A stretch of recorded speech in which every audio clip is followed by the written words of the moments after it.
Joshua Maddox desapareceu em 2008, quando ele tinha 18 anos de idade. 7 anos depois, ele foi encontrado num lugar inacreditável. E depois disso, o caso se tornou mais complexo do que já era. Hoje nós vamos conversar sobre o caso do garoto na chaminé. Oi, eu sou a Cibele e sejam bem-vindos à Terra do Medo.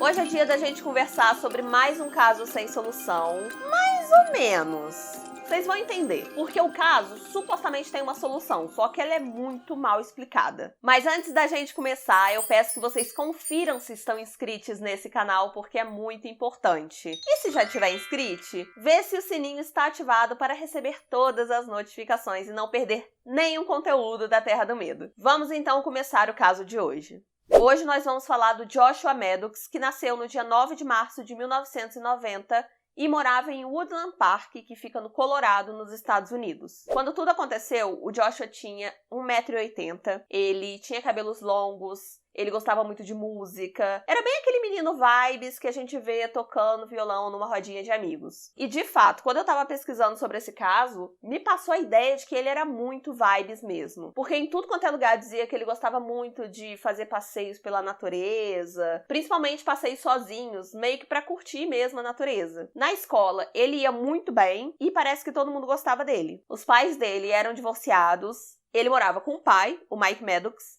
e as duas irmãs, a Kate e a Ruth. A família, gente, parece que se dava super bem mesmo. Só que, quando o Josh tinha 16 anos de idade, aconteceu uma coisa terrível. O Zachary, que era o irmão do Josh, 2 anos mais velho do que ele, sofria de depressão e acabou tirando a própria vida. Isso, gente, acabou com o Josh, porque eles eram muito próximos. Então, assim, eu não preciso nem especificar muito como o Josh ficou. Ele ficou completamente acabado. Mas o tempo foi passando, o Josh aparentou que estava se recuperando, que ele estava lidando melhor. E quando toda essa história de hoje aconteceu, ele parecia estar super bem, super feliz. No dia 8 de maio de 2008, o Mike resolveu sair para fazer um passeio sozinho pela floresta. Ele avisou a irmã dele, a Kate, e ninguém estranhou, gente. Todo mundo achou uma coisa super normal, porque, que nem eu falei, ele era esse menino vibes que adorava curtir a natureza, e ele fazia esses passeios sozinhos naturalmente. Só que ele não voltou para casa depois desse passeio. A família ficou preocupada? Ficou preocupada. Mas não era nada alarmante, assim, porque o Josh era essa pessoa livre, tranquila, que não dava muita satisfação mesmo, então era super comum que ele não voltasse para casa, mas bate aquela preocupação. Então a família começou a ligar para os amigos, perguntar se sabiam dele, e ninguém sabia dele. Os dias foram passando e com isso a preocupação foi aumentando, e no dia 13 de maio, o Mike, o pai do Josh, ligou para a polícia. As buscas começaram a procurar esse menino pela vizinhança inteira e ninguém sabia onde que podia encontrar ele, ninguém conseguia imaginar onde ele podia estar. Os dias foram se passando, com isso os meses foram se passando, e aí a esperança de encontrar ele realmente foi se esvaindo. Porém, gente, uma pessoa que não perdeu as esperanças mesmo foi a irmã dele, a Kate. Ela falou que estava super na esperança dele ter saído de casa sem avisar ninguém, pra ter uma vida nova, pra tentar uma carreira de músico, porque ele falava isso direto, que ele queria ser músico, então a esperança dela era que ele realmente tivesse saído pra tentar essa carreira e pra mudar de nome, ter uma nova vida, por causa desse espírito livre dele. Inclusive, a Kate postou em uma das redes sociais dela uma coisa muito triste, assim, um post muito triste, que ela falava o quanto ela queria que o irmão dela voltasse, que ela esperava muito que ele voltasse pra casa depois, apresentando a esposa e os filhos pra família. Mas a gente já pode imaginar que o fim dessa história não é assim, né? A família, sinceramente, não acreditava que ele tinha se metido em algum problema que acabou resultando nesse desaparecimento dele, e ele também não tinha dado sinais de que ele estava com a saúde mental abalada. Só que é importante considerar que ele tinha perdido o irmão e ele ficou bastante abalado. A questão não é porque a pessoa tá feliz, sorridente, cantarolando e cantando com pássaros, que ela não está com a saúde mental abalada. Claro que a gente tem que se atentar aos sinais, mas assim, aquela coisa, né? Não tem como afirmar nada pela felicidade que ele mostrava estar sentindo. Mas vamos seguindo. A polícia não estava desconfiando que ele estava envolvido em nada criminoso e por isso ele fugiu, então acrescentaram ele na lista de pessoas desaparecidas. Mas aquela coisa, as buscas continuaram e, gente, simplesmente o menino evaporou. Não tinha nenhum indício de onde ele podia estar. O pai dele, o Mike, ele até se mudou depois de um tempo, só que ele quis continuar com a propriedade da casa antiga para caso o Josh voltasse e encontrasse a casa, não encontrasse a casa vazia, não tivesse outra pessoa morando. Então, eles tinham essa esperança ainda no fundinho. Mas tudo mudou em 2015, quando um homem chamado Chuck Murphy fez uma descoberta assustadora. O Chuck, gente, só pra gente contextualizar, que eu meti um homem no meio aqui que não tava nessa história e quero que vocês entendam, né? Vou explicar. O Chuck, ele tinha uma cabana no meio de uma floresta, um parque, enfim, que ele não estava usando há mais de 10 anos. E ele era um construtor. Então ele pensou assim, não, eu não vou deixar uma cabana lá às traças, enquanto ele tinha um espaço que podia ser usado para um investimento. E foi isso que ele fez. Ele decidiu demolir aquela cabana para poder investir em alguma coisa. O Chuck já tinha essa cabana há muito tempo, ele comprou na década de 50 e o irmão dele morou lá até 2005. Depois disso, servia meio que como depósito pro Chuck e ele ia lá muito raramente. Em agosto de 2015 era o momento de pôr a mão na massa, demolir aquela cabana e começar os trabalhos. Só que quando ele e os funcionários estavam ali desmontando a chaminé, eles encontraram uma coisa no mínimo assustadora. Era o corpo de um jovem e, gente, a descrição do corpo é muito complicada aqui, porque é uma coisa bem estranha mesmo, uma coisa muito incomum. Você pensa numa chaminé, ele tava de cabeça para baixo, assim, em posição fetal, e os joelhos estavam acima da cabeça. Inclusive, a pele, o corpo, enfim, tava até enrijecido já por causa do tempo. Aí você pensa o desespero que o Chuck não deve ter ficado, né? Na mesma hora, ele chamou a polícia foi com o legista, depois eles fizeram uns exames de arcada dentária e conseguiram identificar que aquela pessoa, aquele jovem, era mesmo o Josh. Inclusive, essa cabana que eu tô falando o tempo inteiro ficava a menos de 1 quilômetro da casa do Josh. Era tipo 2 quarteirões da casa dele. Tava muito perto. Só que ela passou completamente despercebida, porque não tinha nenhum sinal de que tinha alguém lá, não tinha sinal de vida lá. Então, ela vivia vazia e realmente passou despercebida. Eu não preciso nem falar que a família ficou super mal. Pois é, ficou completamente baqueada. A primeira coisa que veio na cabeça das pessoas é que ele estava fazendo um passeio tranquilamente pela floresta. E aí ele viu a cabana vazia, quis vasculhar ali, entender. Aí ele entrou, acabou caindo na chaminé e ficou preso. O resultado do exame de autópsia confirmou que ele não tinha droga no organismo dele, o corpo não tinha marcas de violência, sinais de violência, não tinha marca de faca, não tinha osso quebrado, o que possivelmente indicava que ninguém obrigou ele a fazer isso. Não com violência, ninguém,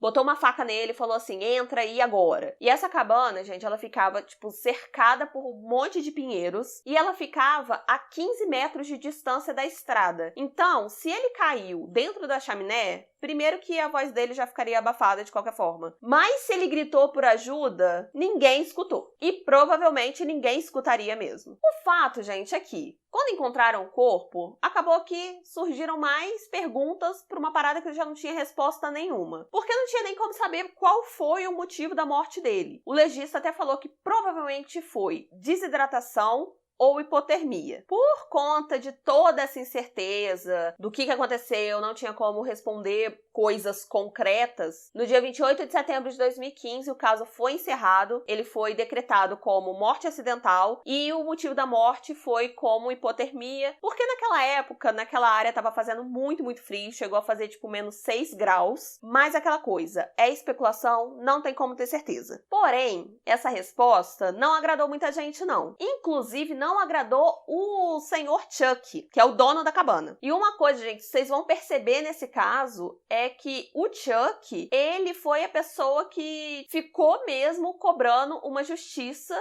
da polícia. Porque ele toda hora ia falar alguma coisa, falava que não achava que era isso. Vocês vão ver, ele foi bastante importante, assim, na investigação. O Chuck, ele falou pra polícia que não era tão simples assim, não. Que não ia ter resposta, assim, foi um acidente. Por quê? Provavelmente simplesmente ele não caiu porque não tinha meio que como cair. Isso porque, segundo o Chuck, em cima da chaminé tinha uma proteção que era, tipo assim, várias estacas de ferro e uma tela que a gente põe na janela, só que de ferro, e ainda tinha tijolo por cima. Então era um negócio super reforçado. Ele tinha colocado isso pra proteger de esquilo, de bicho, de rato, porque era no meio de um monte de árvore. Era um parque, pelo que parece. Então podia entrar bicho, então ele fez essa coisa super reforçada pra nada entrar ali. Mas é importante eu falar também que essa tampa nunca foi encontrada. Inclusive isso foi usado pela polícia. A tampa até hoje não se sabe dessa tampa. Só que é importante a gente dizer também que estava no processo ali de demolição da casa. Pode ser que eles tenham levado pro ferro velho,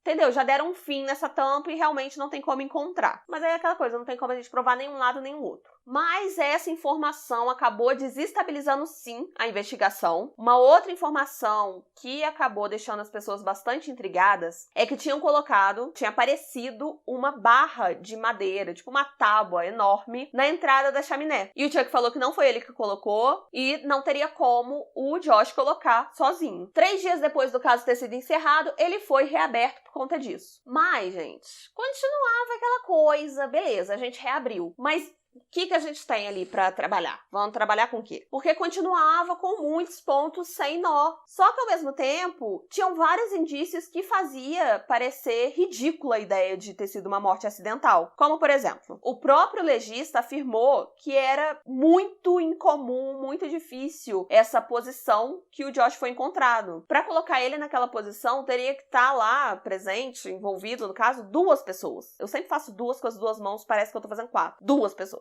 Agora, uma coisa que me intriga muito, e pelo que eu entendi, isso só apareceu depois que o caso foi reaberto, é que o Josh, gente, o corpo dele, foi encontrado seminu. Ele estava só com uma blusa térmica fina, só a blusa. O resto das roupas dele estavam dobradas, bonitinho, dentro da cabana. Ou seja, gente, absolutamente nada nesse caso faz sentido. O legista chegou a falar que era tudo muito confuso mesmo, que eles não estavam entendendo nada e que essa história não seguia um pensamento linear. E sim, não seguia. Nada. Nada era linear. Aí, gente, não tinha muito o que fazer. Não tinha como continuar a investigação. Nada estava indicando que tinha ali alguma coisa criminal envolvida no caso. Então, mais uma vez, o caso foi fechado como morte acidental. Mas, gente, o Chuck... Não. Ele não estava convencido, 0% convencido de que foi uma morte acidental. Ele continuou ligando para a polícia e ele dava argumentos, dava suspeitos. Para ele, nada fazia sentido. Para mim também não faz. Só que eles tinham um possível suspeito, que não teve o nome identificado, mas ele já tinha ali um histórico de crimes e prisões e etc. Chegaram informações aos investigadores de que a última vez que o Josh foi visto, ele estava na companhia desse suspeito, dessa pessoa. Só que a polícia não conseguia colocar ele na cena do crime, não conseguia, nada indicava que ele estava lá. E também não tinha muita especificação nos relatos, né, das testemunhas. Tipo, não tinha um horário certo, um local certo. Fora que o legista já falou que não tinha como uma pessoa sozinha colocar um homem de 1,80 m na chaminé sozinho. Então, gente, não tinha muito indício, essa linha de raciocínio, de investigação não seguiu, não foi pra frente. Só que aí, ainda em 2015, surgiu uma postagem no Reddit. E não é a primeira vez que o Reddit aparece nesse canal. Mas se você não viu o vídeo que tá aqui no card, que a gente falou sobre o Reddit, a gente trouxe algumas histórias sobre o Reddit, eu te explico o que ele é. Basicamente é um lugar na internet que é tipo um grande fórum com subfóruns temáticos onde as pessoas contam histórias, conversam sobre essas histórias. Então, você pode postar uma história no Reddit e conversar, as pessoas debatem e tudo mais. Daí, gente, essa postagem no Reddit veio para dar nome aos bois. Porque nesse post jogaram na rodinha de que o nome desse suspeito não identificado que eu acabei de falar era Andy. E que, gente, segundo essa postagem, o Andy não era uma pessoa muito legal, não. E eu tô sendo bem eufêmica. Porque o Andy, segundo essa postagem, ele chegou a matar pessoas no Novo México. Aí ele fugiu, ficou foragido, foi preso. Só que o caso dele foi arquivado por falta de provas. Daí na postagem, é um textão, gente. Eu não vou falar tudo aqui não, porque a pessoa tava bem da revoltada. Só que essa pessoa começou a falar que já tinham ligado pra polícia falando que o Josh foi visto pela última vez com o Andy. Só que a polícia deu uma cagadinha boa pra essas denúncias e não investigou direito. Sendo que tinham pessoas que relataram que o Andy, ele tava se vangloriando, falando que tinha colocado o Josh em um buraco. E quando eu falo que a pessoa tava revoltada, gente, eu tô brincando não, tá? Quanto mais você vai lendo, você vai vendo que a pessoa vai ficando revoltada. Inclusive, tem uma hora que ele diz que ninguém vai escalar uma chaminé com os pés pra cima e com o umbigo lilo de fora. E pior que a gente tem que concordar, não é mesmo? Mas aí essa é a hora da gente acalmar nossos ânimos, porque é bom lembrar que é uma postagem no Reddit, não é nada oficial. Mas, essa postagem sendo falsa ou não, o tal do Andy realmente existe. E ele é o Andrew Richard Newman, que realmente foi preso sob suspeita de assassinato. O Andrew era essa pessoa também, vibes, que ama a natureza e ama as coisas que a vida dá pra gente, amava música. Então, só nessa pequena descrição a gente já consegue imaginar que o Andy e o Josh poderiam ser amigos tranquilamente. Mas nada foi concluído, gente. E assim, a polícia tirou ele como suspeito, não tinha como incriminar ele por nada, e a gente não tem como usar como argumento um post no Reddit. Mas eu vou soltar uma polêmicazinha muito rápida aqui agora. Nem interrogaram o menino Andy, gente. O que custava interrogar o menino Andy? Só pra ter certeza ali do andar da carruagem? Esse é um caso que me descabela completamente, porque eu acho que entra muito na mesma caixinha do caso do quarto 1046, da Dália Negra, do menino na caixa, tudo aqui no card vou deixando. Porque esses casos, quanto mais a gente pesquisa sobre eles, com mais dúvidas a gente fica. Eu particularmente não acredito que foi um acidente, e eu acho muito triste que não tenham descoberto com certeza tudo que aconteceu. É triste pela memória do Josh e pela família dele, que ficou sem respostas praticamente, assim. Fechou o caso, mas nada concreto. Como eu já falei desses casos aqui nesse vídeo, acabei de falar, eu vou deixar aqui pra vocês o quarto 1046 e o caso da Dália Negra pra vocês assistirem. Eu espero que vocês tenham gostado do vídeo. Um beijo e até a próxima. Tchau!